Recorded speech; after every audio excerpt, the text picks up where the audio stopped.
ये बात सच है कि हम लोग एक अच्छे दौर से नहीं गुजर रहे हैं। कोरोना वायरस से हमारा देश ही नहीं पूरी दुनिया प्रभावित है और सबसे ज्यादा प्रभावित है हमारे डेली वेज वर्कर्स, जो देश के अलग अलग कोने से आते हैं रोजगार के लिए, ताकि वो अपना और अपने परिवार का पेट पाल सके। गिव इंडिया, एक्शन एड और हेलो लाया है मैं भी कोविड वॉरियर, एक इनिशिएटिव जिसमें हम सब साथ आए और कोविड-19 से लड़े। So join the cause and support our daily wage workers. जय हिंद।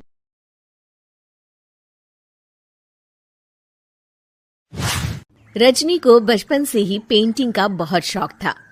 वो हमेशा से ही पेंटर बनना चाहती थी, पर उसके माँ और पिताजी ने उसको कभी भी इस चीज के लिए सपोर्ट नहीं किया और उसकी शादी नीरव से हो गई। नीरव रजनी को बहुत प्यार करता था, पर रजनी हमेशा चुपचाप ही रहती। वो इस शादी से खुश नहीं थी। वो ये शादी नहीं करना चाहती थी। उसे तो हमेशा से पेंटर जो बनना था। अपने इस सपने को वो नहीं पूरा कर पाई, इसलिए वो हमेशा उदास रहती थी। रजनी, बहुत ही बढ़िया फिल्म लगी है, कल देखने चले? नहीं जी, कल मुझे बहुत काम है, मैं नहीं जा पाऊंगी। अच्छा तो कोई बात नहीं, संडे को चलते हैं। देखिए, मुझे फिल्म देखना पसंद नहीं है। आपको जाना है तो चले जाइए। नीरव को मना करके रजनी वहां से चली जाती है और अपने बैग को खोलकर उसमें बंद पड़े ब्रश और कलर्स को देखकर रोने लगती है। रजनी, चलो ना कहीं बाहर खाने चलते हैं, कुछ तुम्हारी पसंद का। जी, मुझे नहीं जाना, मेरी तबीयत ठीक नहीं है।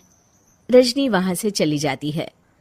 नीरव को समझ नहीं आता कि रजनी उससे इतना दूर क्यों रहती है। वो जब भी उसके साथ वक्त बिताना चाहता है, रजनी कोई ना कोई बहाना बना देती है। एक दिन घर पर कोई नहीं था। रजनी घर का सारा काम जल्दी से खत्म कर लेती है। घर पर अकेले होने के कारण वो सोचती है कि वो आज पेंटिंग करेगी। वो अपने कमरे में जाकर पेंट ब्रशेस और कलर्स निकालकर जैसे ही कलर मिक्स कर रही होती है कि दरवाजे पर बेल बज जाती है। अब कौन आ गया इस वक्त? इतनी मुश्किल से तो मुझे पेंट करने का मौका मिला है।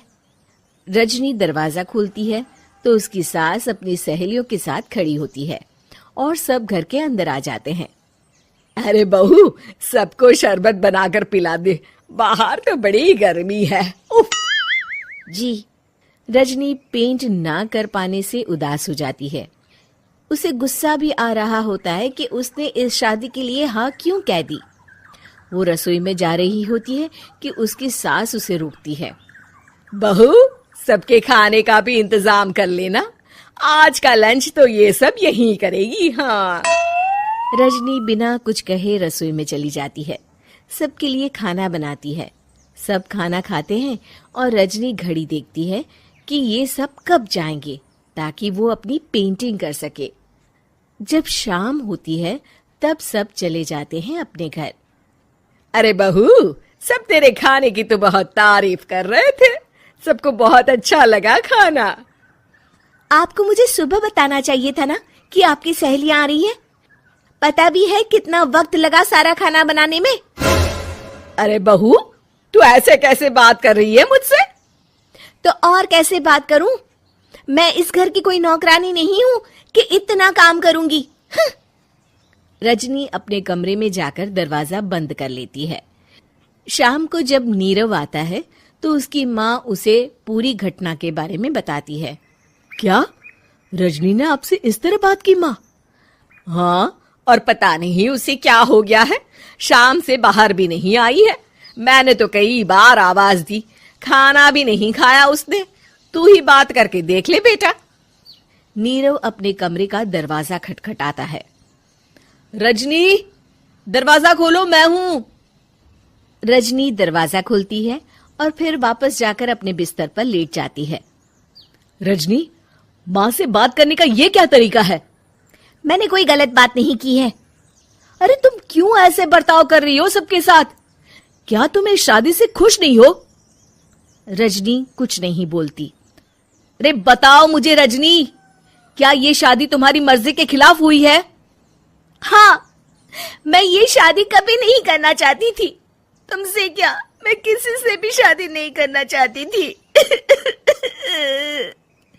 रजनी रोने लगती है। चुप हो जाओ रजनी, बताओ मुझे, तुम क्यों नहीं करना चाहती थी शादी? रजनी बेड के नीचे से अपने पेंटिंग्स, कलर्स, ब्रश, पेपर्स निकालती है। इतने में उसकी सास भी कमरे में आ जाती है। ये देख रहे हो, ये थे मेरे सपने। मैं पेंटर बनना चाहती थी, पर माँ पापा ने कभी सपोर्ट नहीं किया और मेरी शादी करवा दी। मेरे सारे सपने टूट गए। हर वक्त बस गुस्सा आता रहता है मुझे।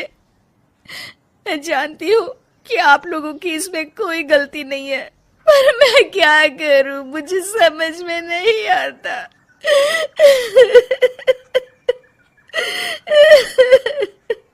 रजनी फूट फूट कर रोने लगती है। मुझे माफ कर दीजिए, आप दोनों के साथ मैं बहुत बुरा बर्ताव कर रही हूँ। अरे रजनी बेटा, चुप हो जाओ तुम। नीरव पानी लेकर आता है। ये लो पानी पियो और शांत हो जाओ। रजनी पानी पीती है और उसकी सास पेंटिंग्स देख रही होती है। अरे नीरव, हमें तो पता ही नहीं था कि हमारी बहू कलाकार है। अरे कितनी अच्छी पेंटिंग्स बनाई है, देखो तो। ये वाली तो मैं अपने कमरे में ले जाऊंगी। आपको ये पेंटिंग्स अच्छी लगी? अच्छी नहीं, बहुत अच्छी लगी।